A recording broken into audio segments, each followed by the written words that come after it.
Welcome, everyone. February is Black History Month in the United States. Every February, we celebrate and honor Black historical figures of our time. I'm going to give you a snippet of what I experienced in the beginning of the year on January 10th, 2026.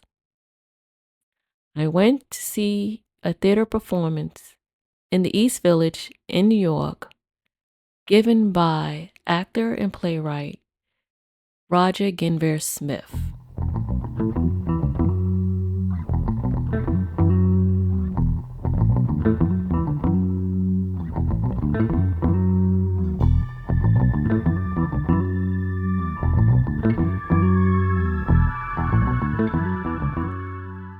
Roger Guenveur Smith did a solo narrative performance on the life of Jean-Michel Basquiat. He gave a description during the era of Jean-Michel. Jean-Michel Basquiat was an artist. He was well known and he touched many lives with his paintings.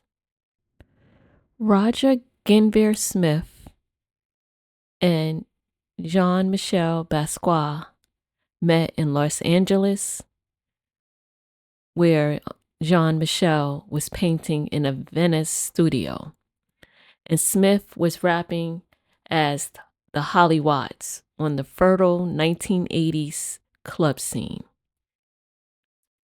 So sit back and watch the little snippets that I was able to catch on that night of Roger Guenveur Smith performance.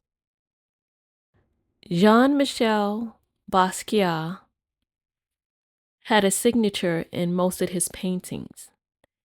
He would have a three-pointed crown in his drawings to elevate Black figures, including athletes, musicians, and himself. The symbol represents power, intellectual, and artistic authority. Therefore, it was a recognizable symbol in contemporary art. So sometimes you'll be able to spot a Jean-Michel Basquiat painting. Like I said, it will be repeated in his work. Also, scribbled above skulls, kings, boxers, saints, and Black icons. To some, it may look cartoonish, but to others, sacred. I believe it's a motif.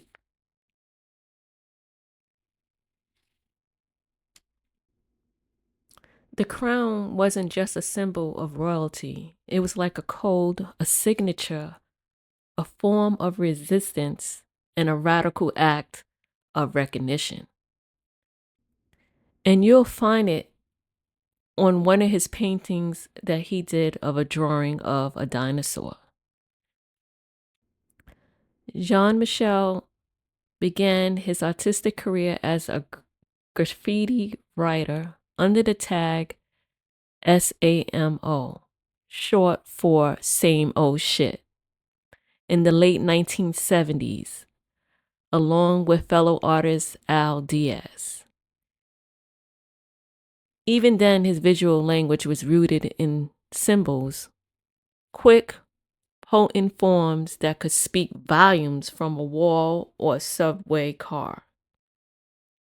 So the crown first began appearing in these graffiti works and later evolved as Jean-Michel's transition into painting. Jean-Michel was born in Brooklyn to Haitian and Puerto Rican parents in 1960. He has sisters, and as a teenager, he left home to live in Lower Manhattan. He liked to play in the band. He did a lot of painting, and he supported himself with odd jobs. He dropped out of school and made money by selling handmade postcards for fellow artist Jennifer Stein. In 1981, New York Museum of Modern Art featured his work in the New York New Wave exhibit, along with 119 other artists, including Andy Warhol. By February of 1982, he opened his first solo art show, which featured his canvas paintings, all of which sold out. Jean-Michel is considered a groundbreaking artist in the neo-expressionism art movement. He was a young Black artist. His artwork dealt with themes of racism, classism, colonialism, and other powerful structures and their effects on U.S. society. He formed a friendship and artistic partnership with Andy Warhol, and the two artists later collaborated on pieces together. Fortunately, Jean-Michel Basquiat died on August 12, 1988 at the age of 27 on Great Jones Street in New York. One of his paintings, Untitled 1982, sold 110.5 million in 2017 to a Japanese collector, breaking records for an American artist. So you can tell his legacy exceeds beyond measures. His sisters keeps his legacy alive by doing exhibitions of his work all over the world, in the United States, displayed in some of the museums.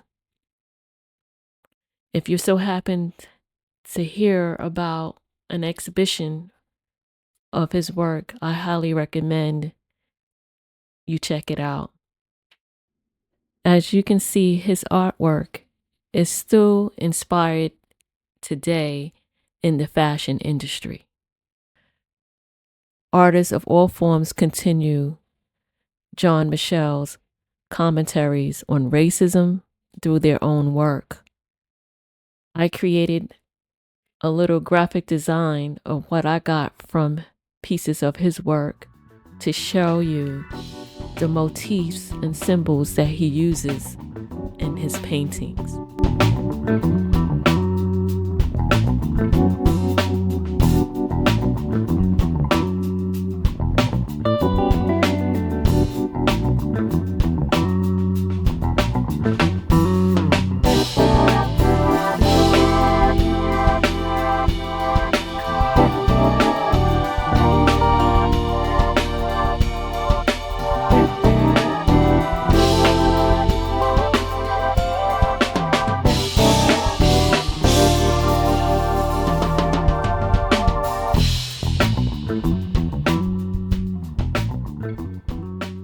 Roger Guenveur Smith performed for 1 hour with no intermission. He was a one-man show honoring his friend, Jean-Michel Basquiat. Roger Guenveur Smith did a wonderful performance. Thank you for the night. I enjoyed your work. And once the performance was over, he left the theater and waited in the lobby and greeted every single one that was sitting in that audience. And I didn't realize until someone pointed out to me. Me and my friends were sitting in the back. He came out to perform with no shoes on and no socks. So he was barefoot while performing for us. And you could not pass him in the lobby because he would not let you go. He shook your hand, he gave you a hug, and he took pictures. That was very intimate, very thoughtful, and very kind of him to do, because not many others would do that.